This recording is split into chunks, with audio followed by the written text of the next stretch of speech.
Eu quero ler o texto, já vista que eu estou falando para uma geração atual, que está no capítulo 20 do Evangelho segundo escreveu São Mateus.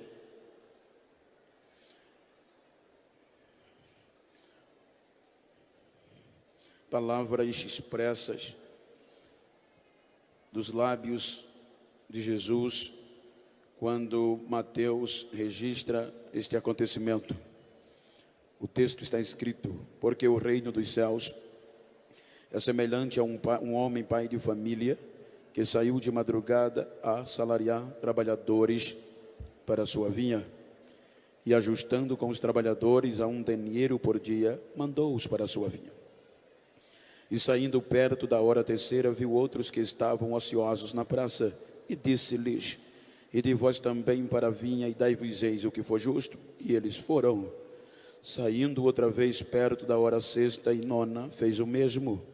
E saindo perto da hora 10ª, encontrou outros que estavam ociosos, e perguntou-lhes: por que estáis ociosos todo dia?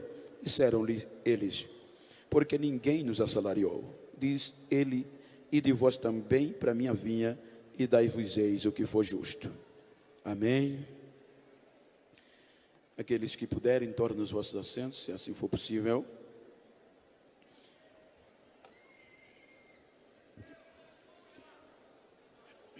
Enquanto tomo este texto para transmitir uma palavra motivadora, estimuladora, e para isso eu quero falar-lhes sobre adoradores da última hora.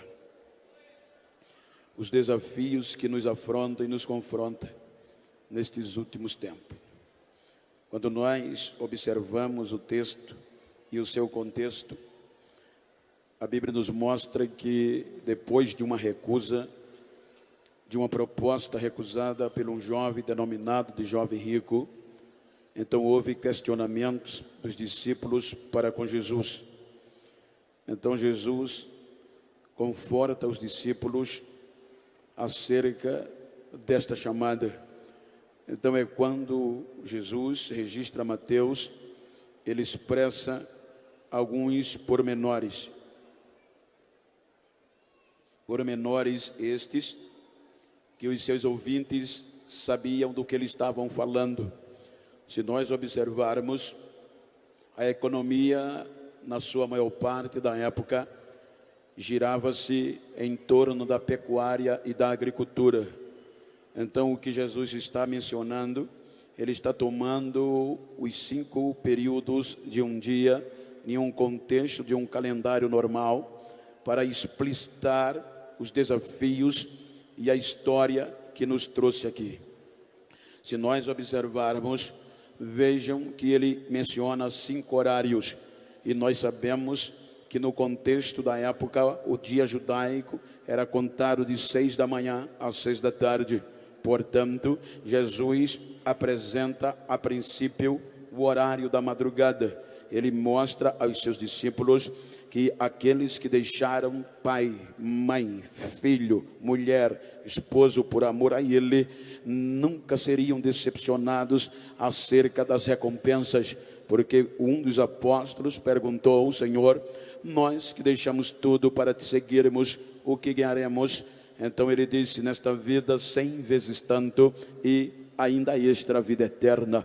Então ele entra no contexto da história da igreja, na história da queda do homem e de adoradores que, quando achavam-se que não tinha mais jeito, eles permaneceram adorando através das gerações e através das dificuldades.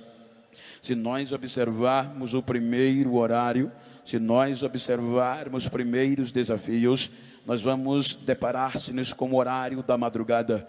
Vejam, aqui eu estou, e com certeza aqui também é movido grande parte da economia por questão rurícola, aonde a cana-de-açúcar dá-se para notar, além das indústrias, ela também tem um peso na economia. Haja vista que a empregabilidade é bem maior. Quando nós observamos o contexto da madrugada, eu faço questão de mencionar, ele exige mais coragem, é mais desafiador, porque é abrir caminhos. Eu, a partir dos 12 anos de idade, eu comecei a cortar cana. Porém, o meu pai saía de 4 horas da manhã, ainda escuro, para abrir, chamava-se eito, porque eu não ia na madrugada, porque o risco era maior. Então, a minha mãe preparava o café para que eu levasse, e eu saía de 6 da manhã. Se nós observarmos o horário da madrugada, é o horário que existe mais dificuldade, é mais desbravador. Então é o que Cristo começa a mostrar, segundo um contexto teológico, acerca da história da igreja, e mencionando o peso de adoração e de comprometimento que está sobre esta geração.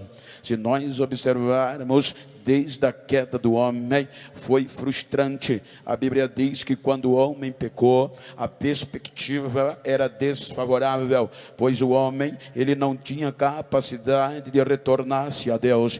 Quando nós observamos, ao passar do tempo, o homem expulso da presença de Deus, destituído da presença de Deus, sem perspectiva de adoração. O entanto, é que quando o escritor aos Hebreus, ele faz menção do Velho Testamento, capítulo 11, ele estimula a sua geração, tomando exemplo do Antigo Testamento. Se nós observarmos o livro dos Hebreus, a partir do capítulo 11, ele está mencionando de homens e mulheres que por meio da fé adoraram a este Deus. Veja que no meio do caos, que tinha tudo para não adorar, ele menciona e faz uma relação.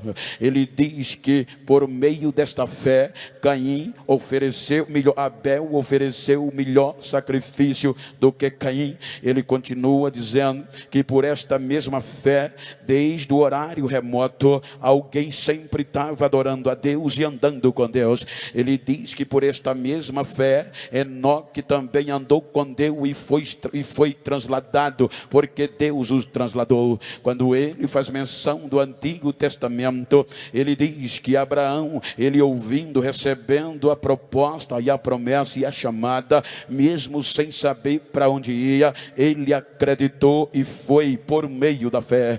Então ele diz que a própria Sara também acreditou na esperança de que Deus iria lhe dar um filho. Porém, ele diz que todos estes morreram sem ver a promessa, mas não desistiram, porque tinha esperança desta promessa maior, vivendo na terra, sabendo que era peregrino e tinha uma terra celestial a esperar. Quando ele continua o texto, ele diz que por esta mesma fé, Isaac abençoou os seus 2 filhos, Jacó e Esaú, acerca das coisas futuras. Quando ele faz menção, ele diz que Jacó, já sendo velho, já encostado no seu bordão, ele abençoou os 2 filhos de José acerca das coisas futuras. Ele pai de Jacó, ele chega em Moisés e ele mostra que Moisés já era grande.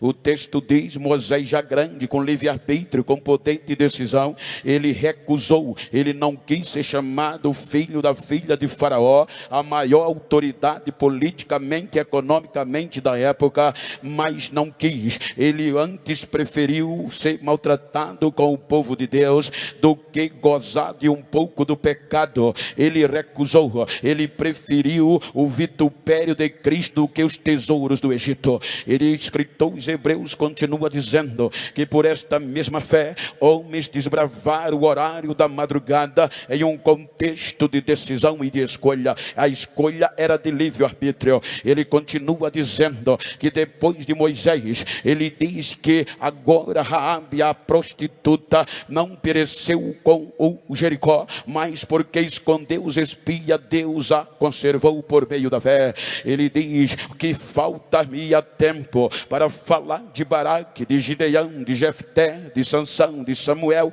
e de Davi. Ele diz que homens que desbravaram o horário da madrugada sem ter uma perspectiva favorável no contexto normal, mas a esperança da fé fazia eles adorarem a Deus. Veja que o contexto é tão tremendo que ele continua dizendo que estes homens, eles não tinham a facilidade que tem a nossa geração. Era homens que ele diz que na sua simplicidade, por meio da fé, adoravam a Deus independente das